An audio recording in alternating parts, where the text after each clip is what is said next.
guys no, naday ko gipahimo nga tricycle kay para magamit na to sa kini ang suroy-suroy tatay si mag-adventure ta kinahanglan na to og mga tent na sa tungod tanawan na to kung unsa na updates.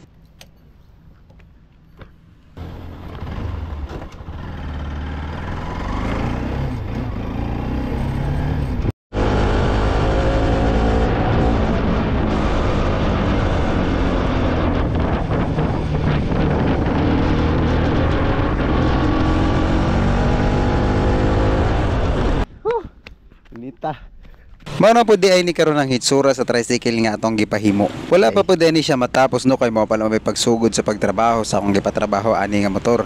Pero kung sa inyong makita nindot na gud na siya kayo. Nindot na oh.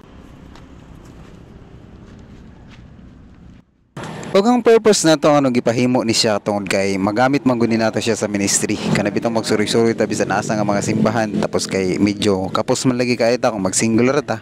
Okay, ato ning himo karon para himuan nato pamaagi aron nga daghan tag masakay paingon ngadto sa simbahan nga atong bisitahan. So kuya, doble na init ani na pa sa adlaw na pa diha.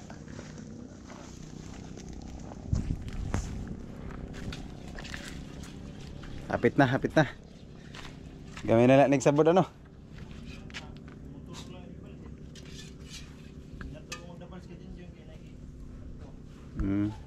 Hapit na po din siya matapos pero ang atong itao diri nga motor dili ni siya mao.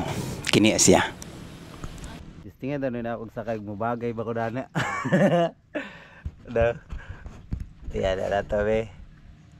Oh, kuya wakay. Ha? Oh, waterproof na. Pwede na ilusbog sa tubig. Yaman po dahil niya ang akong mga naabdan nga mga motor nga ilang gipang trabaho din hiya. Hasta naman lagun din nuta mo nga tapanggid ko nga motor ba.